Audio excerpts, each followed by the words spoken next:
Numbers chapter 10.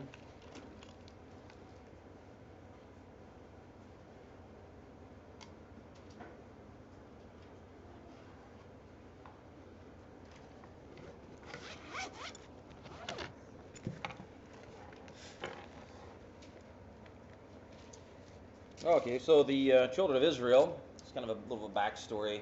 They are ready to um, get out of the wilderness, ready to move along. And God, of course, is directly involved with this, and He's going to lead them out of the wilderness. And Moses and the rest they're ready to move. And Moses, his family, and the countless other families that are involved with all this have been enduring some hardships. Their minds go back naturally to Egypt, where they were held in captivity. They were forced into slave labor. And you can imagine how bad their joints hurt. You can imagine how bad arthritis was among this group of people.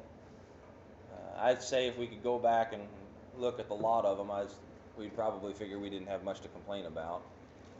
How beat up and bruised and overworked these people were. But they're coming out of this, they're in the wilderness, and they're ready to move on. They're ready to head to where God had promised so long ago.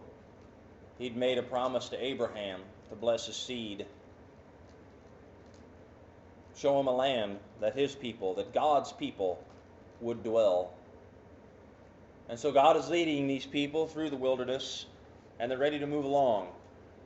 In verse 29 of Numbers chapter 10, we have Moses speaking to his brother-in-law, and he said unto Hobab, the son of Reuel, the Midianite, Moses' father-in-law, we are journeying unto the place of which the Lord said, I will give it to you.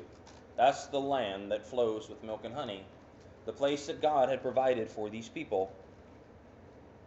He said, Come thou with us, and we will do thee good. For the Lord hath spoken good concerning Israel.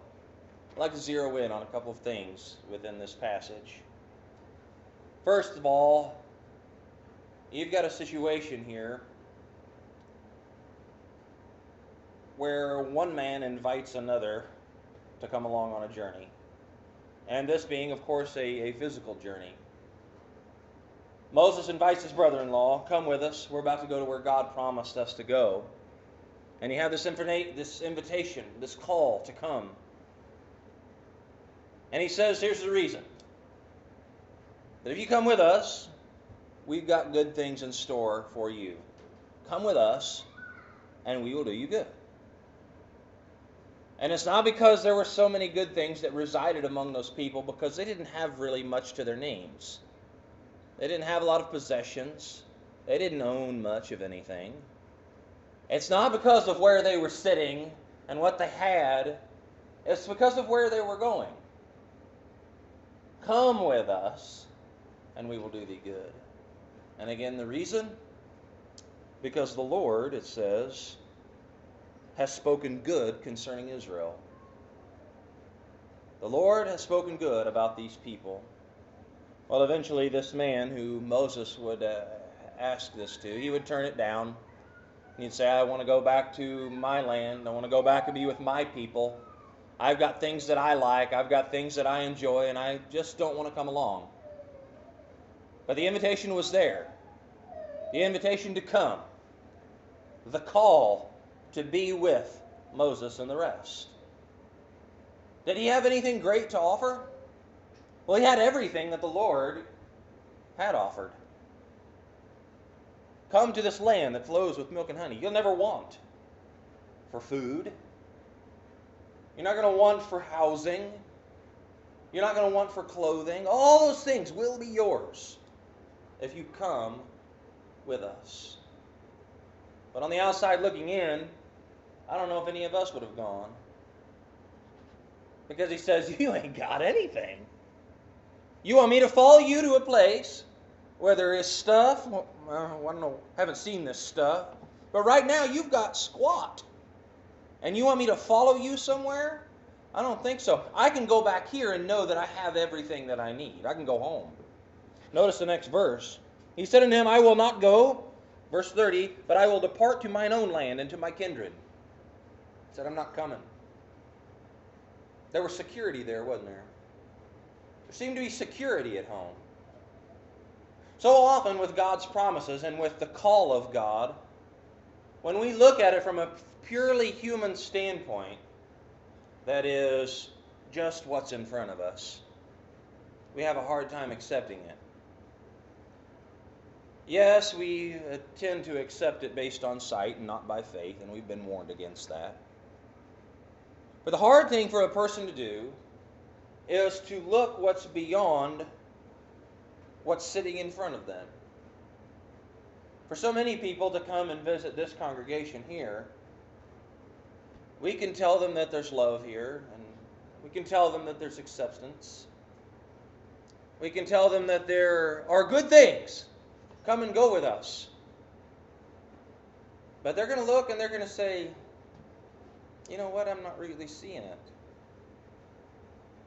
And so what we need to do, as I'm convinced, is to point beyond what we're sitting here with. We're all headed to a place that's much better than this. We're headed to a promise, is where we're headed. God has promised us a place. And as a people of God, we need to make sure that that's what we are portraying here. And we're not trying to get people to come to a small room in the back of a metal building. When I say come and see to you, my friend, it's not to hear. There's not really much to see here. We enjoy our little meeting house, but this is not where I'm inviting you to. I am inviting you to the land that flows with milk and honey. Come and go with us, and we will do thee good. We really don't have anything to offer you, but the reason we will do thee good is because God has promised His blessings upon Israel. And we all know that we're Israel, right? A spiritual Israel, right? Isn't that an amazing thing? That God has called us to come, and we are to call others to come. The idea of evangelism it's been stepped on. And it's been overused, it's been overworked, it's been misused.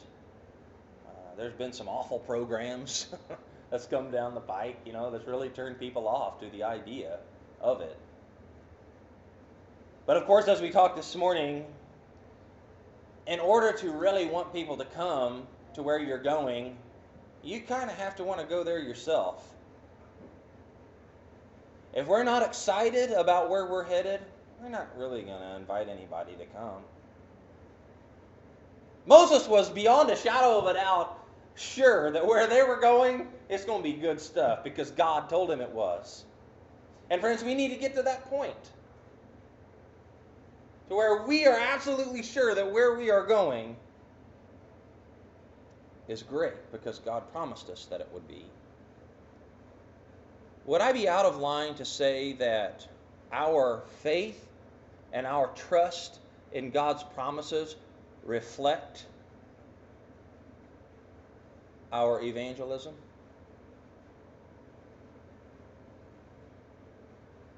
Do you understand what I mean by that? If I'm not talking to somebody about it, how excited really am I about it? If I don't just have to go out and be like, hey, let me tell you about where I'm headed. I want you to come too. And you start questioning my faith in it. And it could be the case you believe wholeheartedly that heaven is there. But do you believe it's not far from your sight? Right? Do you believe that it is real? That God is going to fulfill His promise and build a mansion and prepare one for you? And all those things we find in the Scriptures, don't we? All right, so there's Numbers chapter 10, verse 25. And I use that as kind of a leap pad, if you will. stepping stool. Now, Revelation chapter 22. Yeah, you grab a big old chunk of paper there, didn't you? Revelation chapter 22. And you're going all the way to the back here. And you guys know this scripture as well.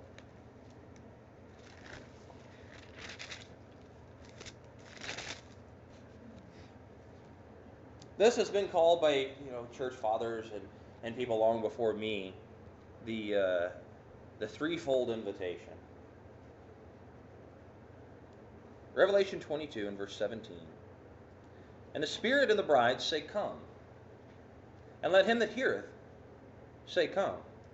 And let him that athirst come. And whosoever will, let him take the water of life freely. Notice the invitation. Friends, this is not unlike what Moses asked his brother-in-law to do.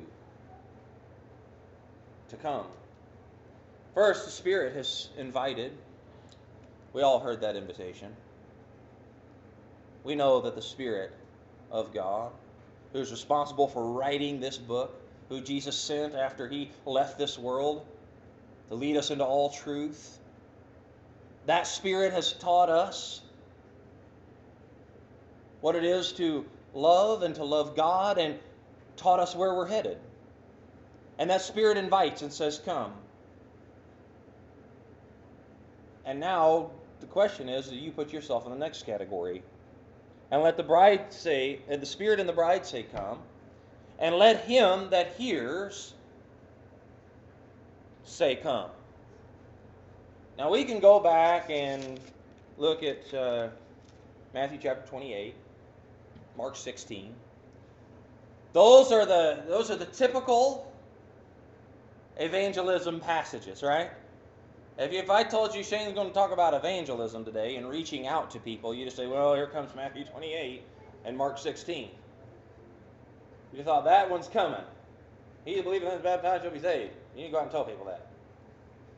True enough, but I want you to zero in on what is said here. It's an if-then kind of thing. You've heard the Spirit and the bride invite you. If you heard that, invite somebody else. It's as simple as that. If you are enjoying that invitation, you believe it, and you're headed there, say, Come. If you're hearing it, if you're in with hearing distance of my shout, repeat it. The word gospel in the New Testament is actually good news. And it means, in the Greek language, the word is euangelion. A euangelion was, in one rendition, a young man that stood on a street corner with a paper in his hand, and he would hold it up in the air. And this piece of paper wasn't a newspaper. It was one that described and affirmed that Caesar was Lord. The euangelion. This is the message, the gospel, the good news that I present to you. Caesar's going to feed you. He's going to house you. He's Lord. Because he says he is. Well, guess what? When the New Testament writers wrote this, what we have in front of us, and they used that word, it wasn't just by chance. It wasn't just by coincidence. It was as if to say, we've got the real good news. We've got the actual euangelion. And that's what we're pronouncing. That's what we hear and repeat. That the Spirit and the bride, they say, Come. Let him that hears say, Come. And let him that thirsts come. Y'all know any thirsty people? Find them. We need to find them. They're there. Whosoever will. Man, there's got to be those people out there. So we'll find them. Just by continuing to pronounce the Word of God. Whosoever will, let him drink of the water of life freely. It's a magnificent thing. Our call, of course, is through the gospel. 2 Thessalonians chapter 2, verse 14. Our election comes from the gospel. And 2 Peter chapter 1, verse 10, the apostle said, make your calling and election sure. You've been called. You've been elected. You've been invited to come. Make that calling and election sure. And you know what? I can't think of a better way to do that than to repeat the message itself. And I, if I be lifted up from the earth, will draw all men unto me. Now there is a reason behind why I brought these scriptures forth this morning. At work, I've been doing this particular thing. I've got several customers. And every week, there's a website called PhoneVite. I don't know if any of you have ever heard of it. It's called PhoneVite.com. And every week I go on that website and I record a 2-minute message that pertains to agriculture and maybe some of the stresses that I've been seeing in the area. Stresses on corn, stresses on beans, stresses on wheat. And I record this message, and when I hang up and push the go button, I've already got phone numbers in that database, and it sends that one message to all my customers. And so all of them know what's going on, what their scout has been seeing in the area. This is what I've been seeing. I want you guys to know about it. I want you guys to hear about it so that you're abreast as to what's going on. And so that you'll keep paying me next year. Now, I had a wonderful idea. And I'm going to do it whether you like it or not. I want all of your phone numbers. And I'm going to use PhoneVite to send a message out every Wednesday night. About 2 minutes. And it's going to be about the stresses I've been seeing in the field. It's going to be about the words that I've been reading on the page. It's about the things that I've been looking at this week. Because I want you to know about them. I want you to hear about them. And you're going to get that message once a week. Not expensive. I think it's like 5 cents a call or something. But you know the wonderful part about all this is that as you're getting this message once a week, you'll know that, whatever time we decide you want that message to come through, you'll see my phone number ringing on Wednesday night, and you're like, oh, it's Shane. And by the way, the best thing to do would be just to allow it to go to your voicemail so that you can listen back to it over and over again. Otherwise, once it's gone if you answer the phone. But the most wonderful thing about this is that you'll be able to pass this along. No strings attached. You'll get to say, hey, let me have your phone number. I get this message once a week. It's really cool. It's just, a Bible verse and a couple thoughts on it. Just pass it along. Give me your phone number. That's all I need. If you don't want them to call you no more, just let me know and I'll tell them to stop. Take your name off the list. No strings attached. They don't have to look you in the face. They just hear the phone message and they can do with it what they will every Wednesday night at 7 o'clock. Let him that heareth say, come. And that's just one thing that we can do and start doing in that direction. When you pray about your ability and your opportunity to spread the evangelion, to spread the news that Jesus Christ is Lord. And when you pray about the opportunity to be able to say to somebody, hey, come and go with us. We'll do you good because God's among us. If you have a need this morning, make it known before this small but loving group of people. It's been a good day, and we'll end it with song and prayer, and blessings to you. Dixon.